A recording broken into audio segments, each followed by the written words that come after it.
Je vais te raconter comment j'ai réussi à choper 2 numéros lors de ma première sortie en boîte en ayant mangé au moins 50 refoules avant.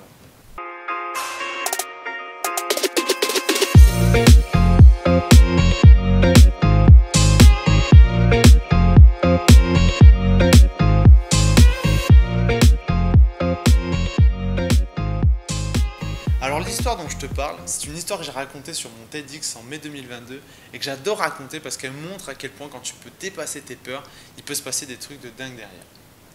Alors l'histoire dont je te parle, comme je te le dis, ça se passe lorsque j'ai 20 ans, donc il y a à peu près 10 ans. Et il faut savoir qu'à ce moment-là, j'ai deux gros complexes. Le premier, c'est que j'ai les dents complètement décalées comme tu peux le voir là-haut. Et le deuxième, du coup, qui en découle, c'est que je suis incapable d'avoir une copine. Et forcément, pour un mec comme moi, qui est pas confiant, qui est mal dans sa peau à ce moment-là, il y a un truc que je redoute qui va arriver, c'est la première sortie en boîte.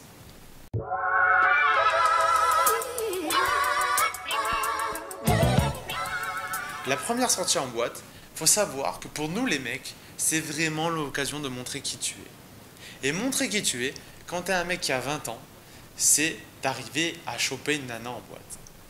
Et forcément, lorsque cet événement va arriver, vu que je suis mal dans ma peau, vu que je suis pas confiant, je vais me poser 1000 questions sur comment ça va se passer, je vais me faire 1000 scénarios et dans chaque scénario, clairement, ça se passe pas bien pour moi. Et il y a un truc qui va m'aider à changer ça, c'est que je vais me rendre compte qu'en pensant à comment je vais arriver à choper une nana, je suis orienté sur quoi? Sur le résultat. Sauf que il y a un truc, comme je vous dis, qui va m'aider à changer ça, c'est le questionnement. Et je vais me questionner plutôt sur le processus, c'est-à-dire comment je vais m'y prendre pour avoir ce résultat. Et une des premières choses que je vais me dire, je vais me demander, mais Dorian, les mecs qui font ça en soirée, qui arrivent à aborder des filles, mais qu'est-ce qu'ils ont de plus que toi, mis à part les dents?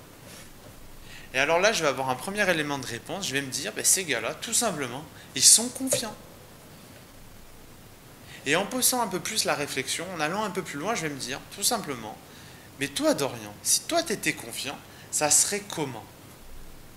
Et alors là, je vais avoir une idée absolument géniale, je vais me dire, mais si toi t'étais confiant, t'irais aborder toutes les meufs de la boîte.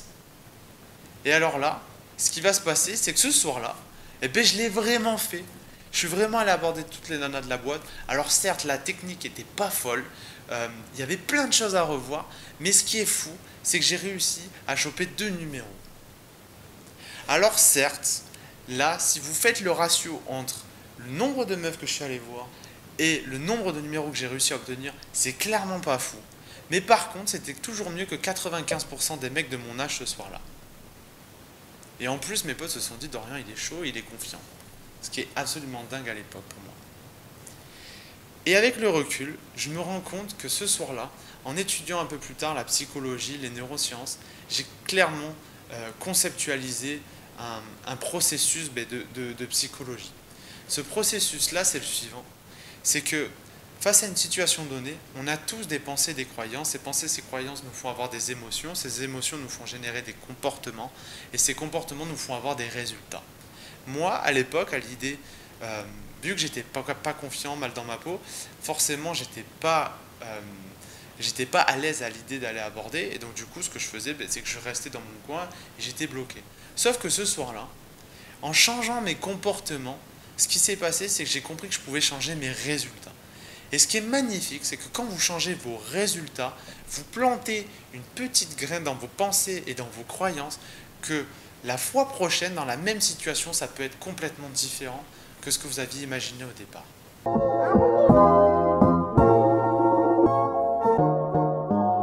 Et du coup, ce qui va se passer derrière, c'est que moi, ça a planté une graine pour moi que, en fait, j'étais vraiment à l'aise en relation, que j'étais vraiment facile pour rentrer en contact avec les gens. Et donc, du coup, ça a carrément orienté mon parcours scolaire et même mon orientation professionnelle, puisque clairement, aujourd'hui, c'est peut-être la qualité majeure dont je me sers quand je fais du coaching, quand je fais de la conférence et quand je fais par exemple aussi du management.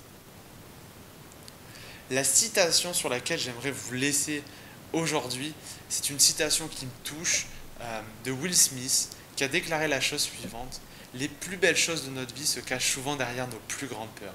J'adore ce truc-là, j'adore cette idée-là, parce que si je reprends cette situation-là, je me rends compte que honnêtement, je bénis le Dorian qui a eu peur, le Dorian qui a dépassé ses peurs, parce qu'aujourd'hui, ça m'a permis de découvrir quelque chose de magnifique et de trouver ce pourquoi j'étais fait, c'est-à-dire le relationnel. Donc voilà, gardez cette idée en tête que vraiment quand vous avez peur, quand vous êtes face à une situation peut-être qui est inconnue pour vous, c'est dans ces situations-là que vous pouvez révéler vos plus beaux talents, vos plus grands talents en dépassant vos peurs.